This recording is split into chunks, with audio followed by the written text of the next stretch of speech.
Olá a todos. Eu gostaria de falar hoje sobre uma pesquisa da Universidade de São Paulo que foi noticiada no Universo Online, foi indicada pelo pessoal do canal e diz o seguinte, vamos lá, pesquisador da USP usa bactéria para criar tomate sem semente. O tomatão sem semente, esse cara aqui, olha que lindo esse tomate sem semente. Já pensou você pegando tomate desse aqui sem semente aqui, feito pela USP assim, ó, cortando ele e colocando numa saladinha? Sério, eu quase que eu vomitei na câmera agora. Uau, tá, já pensou? Cortar um tomate desse aqui, ó, e fazer ele na chapa assim, com orégano em cima, sem semente. Sério, se você quiser vomitar, você compra um tomate desse aqui, que só de cortar ele você já começa a dar uma certa repugnância, né? Tá louco, mano. Porque a notícia de você quer vomitar, você compra um tomate sem semente bizarro, que você olha, meu Deus do céu, põe na boca pra comer, você tá louco, meu. Olha só, a matéria diz o seguinte: você é do tipo de pessoa que tira sementes do tomate para fazer um molho liso e gostoso? Seus problemas acabaram. Um biólogo brasileiro encontrou uma maneira de criar tomate sem semente.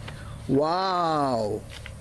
Para isso, o doutorando da USP, né, coloca o tomateiro em contato com uma bactéria durante 45 dias e depois desse prazo ele mata as bactérias com o uso de antibiótico. Já pensou? E a gente pensava que agrotóxico era o limite da loucura, não? Agora a gente tem o tomate com antibiótico. Uau, eu pensava que antibiótico só usava em animais, mas não, é verdade. Antibiótico vai matar bactérias. Se tem bactéria no tomate, você tem que jogar um antibiótico lá dentro. Pensou, você mesmo envenena seu próprio tomate com uma bactéria para depois você mesmo matar ele com antibiótico, que é uma coisa extremamente horrível, para depois você mesmo comer. Ah, é verdade, quem produz isso não vai comer, ele vai vender para os outros, é verdade, sempre tem um otário no mundo. Mas assim, isso não importa muito, né? Sempre vai ter um otário no mundo, sempre vai ter uma pessoa que vai comer qualquer coisa, né? Eu não entendo, mas eu entendo algumas coisas dessa reportagem aqui. Nós estamos num período de uma guerra contra a semente, todas sementes produzidas pelo Criador. A semente humana, a semente das frutas, todas as sementes. Que tal uma melancia sem semente, hein? Que delícia! Vamos tirar a semente, a melancia era tão ruim, agora que a gente tirou a semente, a gente pode, né? Vocês já pensaram nisso? Tipo assim, a soja transgênica, o trigo transgênico, o milho transgênico. Por que isso? Então, assim, eu vou primeiro dar uma resposta técnica, ok? Resposta técnica. Então é basicamente o seguinte. Antigamente, uma pessoa viajava de um lugar, por exemplo, da Europa, ia para um lugar das Américas e ela queria plantar, por exemplo, abóbora, ok? E ela tinha lá umas sementes de abóbora. E ela plantava lá e não dava abóbora. Por quê? Porque o local era diferente, aquela planta não estava adaptada ao local, etc. Mas, às vezes a pessoa colocava tanta semente que uma ou outra abóbora, entre as milhares de abóboras plantadas, dava certo, nascia uma abóbora, entendeu? E aí o que acontecia? A pessoa pegava a semente dessa abóbora, tá? E plantava de novo. Essa abóbora que sobreviveu, obviamente, ela está, entre todas as sementes que existiam, que o cara plantou, essa era mais adaptada àquele solo, àquele clima, àquela condição. Talvez lá de onde ele veio, aquela semente nem germinaria, mas para onde ele foi, aquela foi a única semente que deu certo, ok? E aí o que acontece? A geração seguinte de abóboras vai produzir uma semente melhor para aquele solo, para aquele clima, para aquela região. E aí, se você fizer isso muitas vezes, você vai criar uma planta adaptada àquele solo, àquele clima, àquela região, aquelas pestes que tem ali e tudo mais. E você vai criar uma super planta, uma planta adaptada ao local, ok? Porém, as pessoas foram induzidas todas a irem para a cidade, ok? E deixou-se de ter essa criação que passa de pai para filho de sementes. Então, essas pessoas que produzem comida hoje, elas começaram a comprar sementes de grandes produtores de sementes, como a Monsanto. E o que acontece? A Monsanto produz a semente bem longe, às vezes, da terra de onde o cara tem a sua plantação.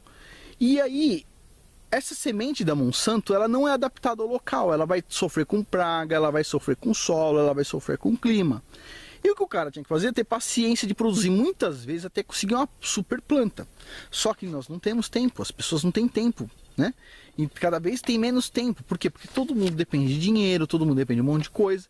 Então o que as pessoas fazem? Elas vão lá e jogam defensivo agrícola, matam as pragas, matam tudo. Matam um pouquinho da gente também quando come esse troço, né?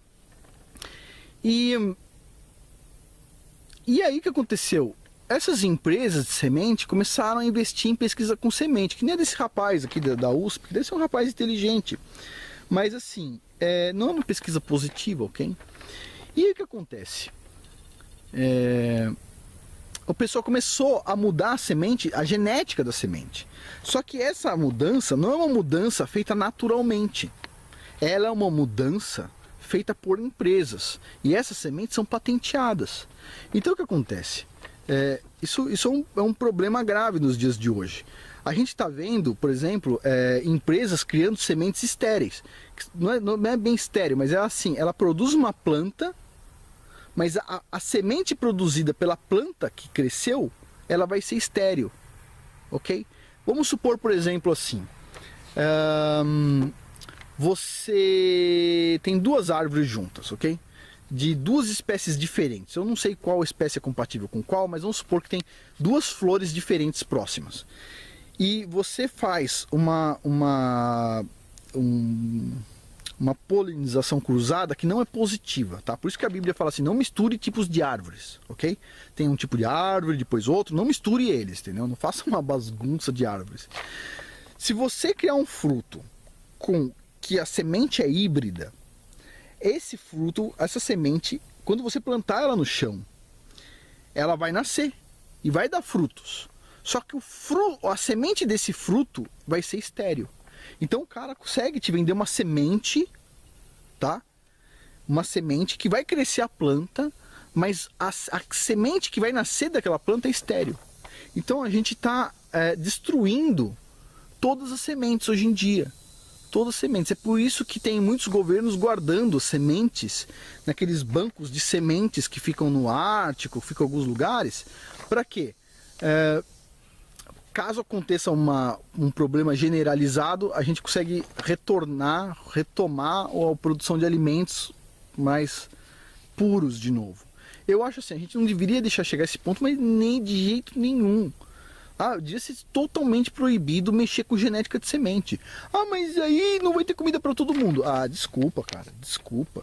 Sério, alguém acha que tirar a semente do tomate é porque não vai ter comida para todo mundo? A produção por estaqueamento, que é o que ele sugere aqui no trabalho, ela é muito pior do que a produção por semente. Ele diz, mas o estaqueamento é positivo. Beleza. Só que assim, o estaqueamento, você não consegue ter a variedade genética que tem na semente. Então se você muda a estaca, por exemplo, de São Paulo, estaqueamento, a planta feita por estaqueamento, de São Paulo para o Nordeste, talvez você não consiga adaptar a planta. Enquanto que se você pegar um tomate de São Paulo, tirar a semente e plantar no Nordeste, talvez nasça poucas plantas, sobrevivam poucas, mas depois de algumas gerações plantando as que sobraram, você vai ter uma semente adaptada ao local, percebe? Então assim, a gente tem que tomar muito cuidado. Para mim esse tipo de pesquisa aqui tem um pouco de sadismo, tá? A gente tem que tomar muito cuidado com esse tipo de pesquisa. Eu penso que a universidade deveria respeitar mais o dinheiro público, tá? Como respeitar o dinheiro público? Você pega uma pesquisa dessa aqui que é um pouco polêmica e pergunta, chama 10 anciãos ou pessoas, 20, 100 pessoas que tem um pouco de pensamento, não precisa ser uma pessoa assim com alto nível escolar, pelo contrário. E pergunta, o que você acha de a gente investir 300 mil reais para produzir um tomate sem semente? O que você acha? Com base em bactérias. A gente vai colocar um antibiótico lá dentro. O que vocês acham? Sabe? A gente deveria consultar mais as pessoas antes de fazer determinado tipo de pesquisa. Agora, eu acho que tem algum problema o cara fazer esse tipo de pesquisa aqui, na casa dele, na empresa dele, tentar vender isso. O dinheiro é dele, percebe? É errado, mas, é assim, é um errado que eu não tô pagando, percebe? Eu não tô pagando para fazer uma coisa que eu não concordo, percebe? A população não está pegando o dinheiro dela, que podia estar indo para várias coisas interessantes e colocando nesse tipo de pesquisa. Está indo lá uma empresa sacana fazendo isso. Beleza, empresa sacana sempre tem, sempre vão ter. A maioria das empresas, como eu costumo dizer aqui nesse canal, são muito boas e são pequenas e médias empresas. Empresas gigantes sempre tem problema por trás, ok? Algumas não, mas são raros os casos, tá bom? Bom, por hoje é isso, comentário sobre a semente. Esse tomate aqui, já pensou na gôndola? Lá na gôndola do supermercado, lá, olha, tomate, teu tomate de 5 reais, o de 7 reais e o de 100 reais. Mas não é 100 reais que você paga, o cara te paga 100 reais para levar o tomate. Porque, meu, sério, precisa ter coragem de comer esse tomate, hein? Precisa ter coragem. Eu acho que eu não conseguiria engolir ele, não.